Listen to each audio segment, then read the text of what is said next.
Lectura del primer libro de los Reyes. Se acercaban los días de la muerte de David, y éste aconsejó a su hijo Salomón: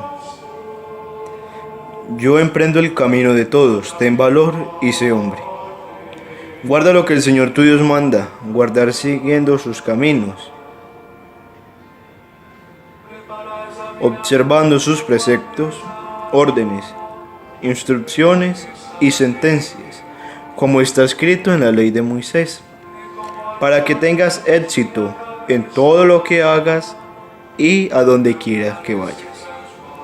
El Señor cumplirá así la promesa que hizo diciendo: Si tus hijos vigilan sus pasos, caminando fielmente ante mí, con todo su corazón y toda su alma, no te faltará uno de los tuyos sobre el trono de Israel.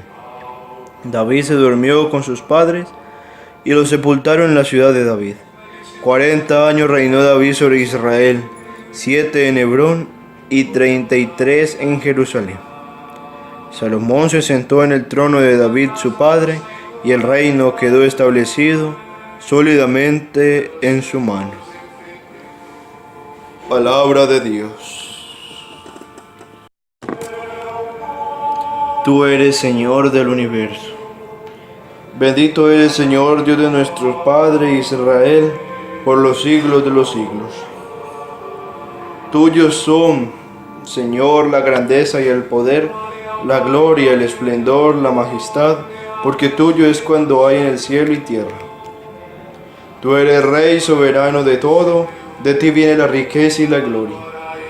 Tú eres Señor del universo, en tu mano está el poder y la fuerza. Tú engrandeces y confortas a todos.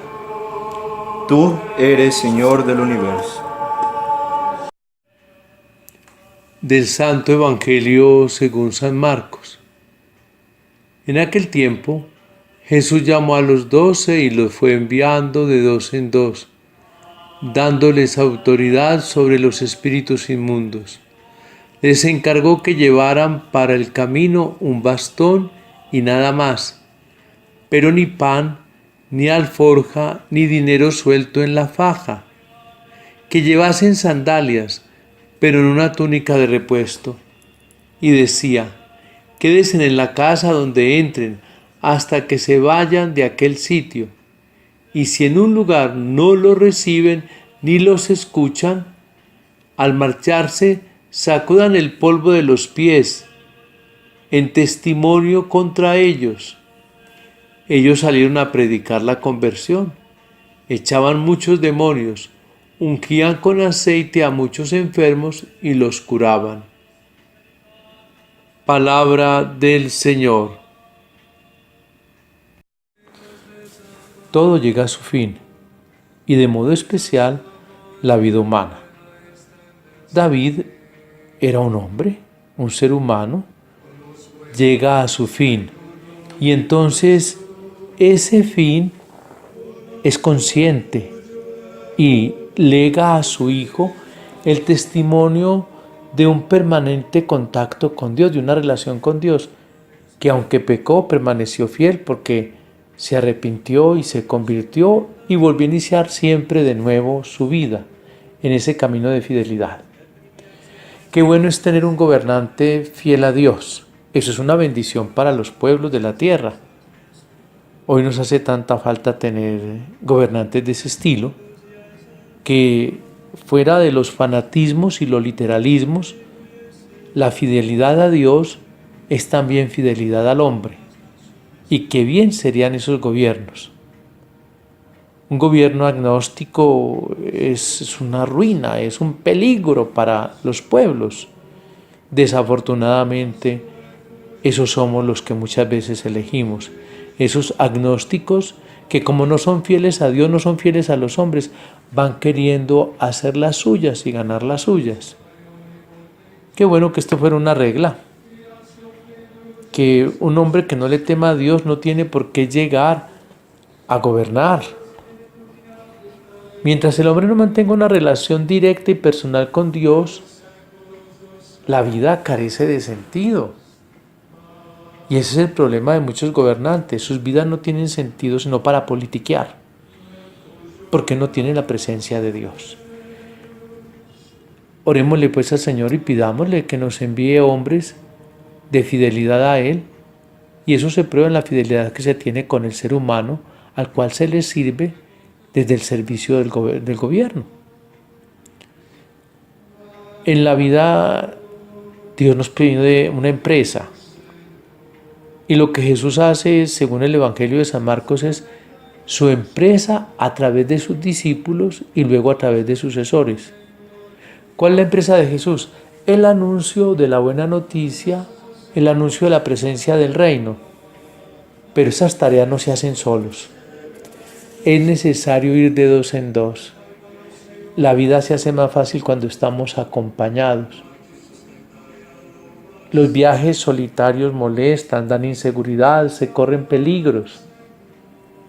Pero qué diferente es cuando gozamos con la compañía de otras personas que, teniendo el mismo objetivo y el mismo motivo del viaje o del proyecto, caminan con nosotros. Y una buena compañía hace posible que se desarrollen todas las cosas programadas, y se sabrá superar los momentos difíciles y se llegará a los momentos felices, pero acompañados. Entonces, la empresa de Jesús marcha porque Él enseña qué es lo que hay que anunciar y qué es lo que hay que vivir. Y Él enseña el método, un método que depende absolutamente de la confianza en el Señor. Aquí no hay publicidades, aquí no hay proyectos a gran tiempo. El problema es que muchas veces escribimos proyectos larguísimos y costosísimos desde un escritorio, no teniendo la realidad. ¿Qué tal si Jesús se hubiese puesto a pensar con los apóstoles cómo sería la iglesia del futuro? Él solo vivió para ese momento y les pidió que para ese momento, esas circunstancias y esas culturas, el Evangelio se anunciara.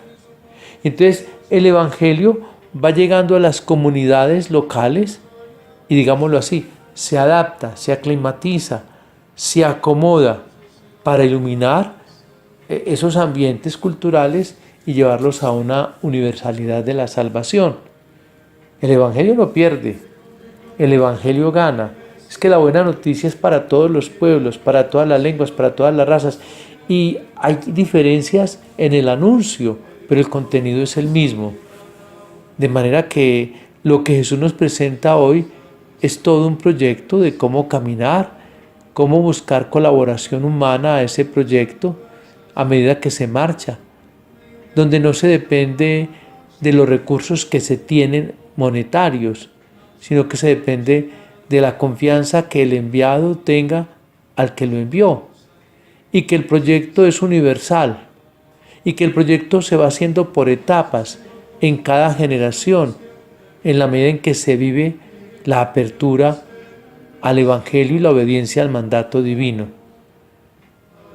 Dios, ¿cómo actúa? Pues a través de los medios humanos. Así va realizando Él el anuncio del Evangelio, Él obra su cometido. Él no habla por sí solo, Él habla a través de los hombres. Y entonces el hombre tiene que ir confiado. ¿En quién? En el poder de Dios. Recordemos cómo David tumbó a Goliat y fue enviado en el nombre del Señor. La tarea misionera, ¿cuál es? Ir en el nombre del Señor. Y recordemos las figuras de grandes santos como Pablo. ¿Cómo operó Pablo? Leámoslo en las cartas. Un hombre de extrema confianza, un hombre que vivió trabajando medio tiempo para poder anunciar medio tiempo el Evangelio. Y así han vivido muchos santos, un Francisco de Asís, un padre San Pío de Pietrelcina, un hermano Charles de Foucauld. ¿Cómo han vivido? Dependiendo solo de Dios, puesta la confianza a Dios, el abandono en Dios. Y el enviado se presta y Dios hace lo demás. Que así sea nuestra vida. Sea alabado Jesucristo. Un feliz día en el Señor. Y la bendición de Dios Todopoderoso, Padre, Hijo y Espíritu Santo, descienda sobre ustedes y les acompañe siempre. Amén.